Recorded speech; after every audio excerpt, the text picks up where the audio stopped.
Good morning বন্ধুরা, কেমন আছো? আশা করছি ভালো আছো। আমিও তোমাদের আশীর্বাদে ভালো আছি। কয়েকদিন এতটাই কাজে ব্যস্ত যে আমি ঠিকঠাক ব্লগ বানাতেই পারছি না। আসলে কি বলো তো, সেমিনার থেকে ঘুরে আসার পর থেকে না কাজের প্রেশারটা অতিরিক্ত বেড়ে গেছে। যতটুকু সময় পাচ্ছি তার ফাঁকে ফাঁকে আমি ব্লগটা বানানোর চেষ্টা করছি। আর ঠান্ডাটাও পড়েছে বিশাল। এত ঠান্ডা পড়েছে না, সকাল থেকে উঠবো উঠবো করে উঠতেই অনেকটা বেলা বয়ে যায়। তারপরে তো বাড়ির সমস্ত কাজকর্ম আছে, তারপরে আমার নিজের এই একটা কাজ আছে। যাই হোক, অফিস সেরে আর একটা প্রোগ্রামে এসেছিলাম, তো প্রোগ্রামটা সেরে নিয়ে বাড়ি ফেরার পথে তো একটা ফুল বাগানে ঢুকলাম। তো ফুল বাগানটা বেশ সুন্দর লাগছে। কি ফুলের বাগান জানো? ডালিয়া ফুলের বাগান। তো দেখো বাগানটা অপূর্ব সুন্দর।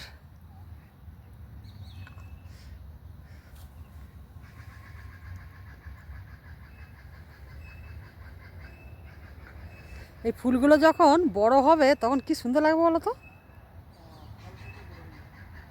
তোমার তো প্রতিদিনই মনে হয় তুলতে হয় এই ফুল। হ্যাঁ, যখন এবার আরো বেশি হচ্ছে আঞ্চল আসবে তখন এবার প্রত্যেকদিন গরম ফুটে গেলে তখন তখন প্রতিদিন তুলতে হয়। এটা প্রত্যেকদিন প্রতিদিনের ফুল না? দোপাটি যেমন প্রত্যেকদিন তুলতে হয় একও প্রত্যেকদিন। ও,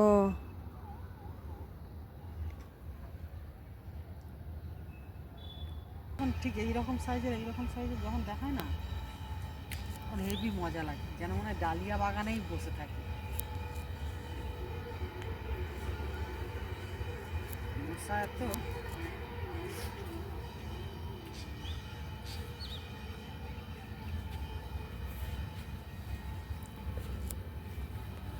নিজেই পড়ে যাচ্ছে।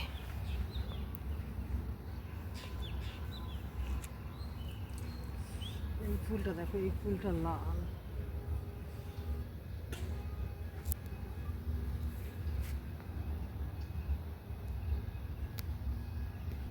মশা উঠছে না। এই পাশটা হচ্ছে কি রঙিন, কেন এর ফুলগুলো লাল দেখা যাচ্ছে ওই যে। এগুলো এইরকম ছোট সাইজ হবে, খয়েরি টাইপ। মানে খুব বড় হবে না এটা। না, এগুলো ছোট ছোট। সেই বড় বড় যে এগুলো, সেইগুলো বেশ ভালো লাগে দেখতে না? এগুলোকে সাজানোর জন্য ঘরে শখে ও সাজানো। মানে এগুলো চাষ হচ্ছে করে কি, মানে কোনো বিয়ে বাড়ি টাড়ি সাজানোর জন্য এই ডালিয়াগুলো নাকি? এগুলো কি হয়, এগুলো হচ্ছে সব মরার ফুল। মরার ফুল? মানে যেসব জায়গায় মরে যায় তাদের এই সব ফুল লাগে। আচ্ছা।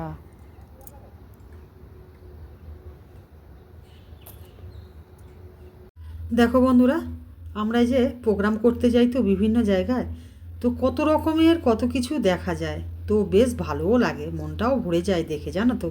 আমরা বাড়িতে বসে থাকলে বেশিরভাগ টিভিতে মোবাইলে দেখতে পাই, কিন্তু এই যে অরিজিনাল যে দৃশ্যটা দেখার, এর মজাটাই সম্পূর্ণ আলাদা।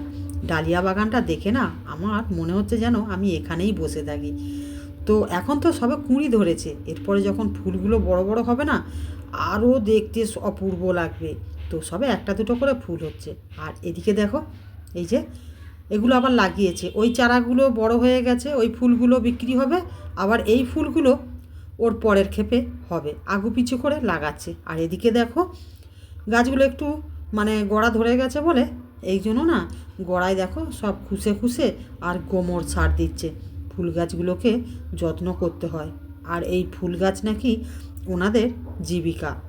এই ফুল চাষ করেই ওনাদের নাকি সমস্ত কিছু মেনটেন হয়।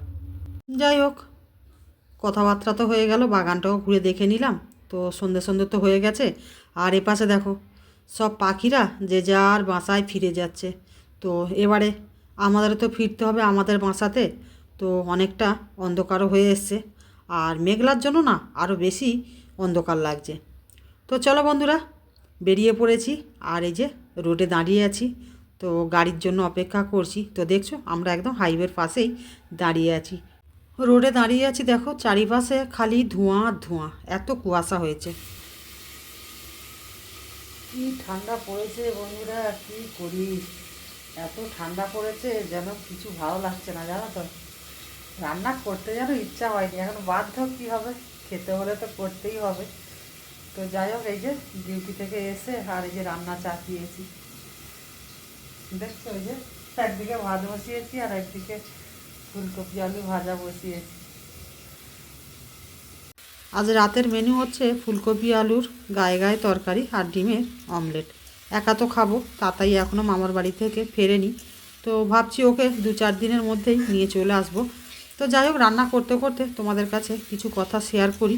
দেখো বন্ধুরা, আমার এখন এত কাজের প্রেশার, আমি এই জন্য এখন রোজ আর ব্লগ দিতে পারি না। শর্ট ভিডিওটা রোজ দিচ্ছি, কিন্তু ব্লগটা সপ্তাহে একদিন করে দিচ্ছি। তো ভুল ত্রুটি কিছু হয়ে থাকলে ক্ষমা করে দিও। সবাই ভালো থেকো। Good night, tata.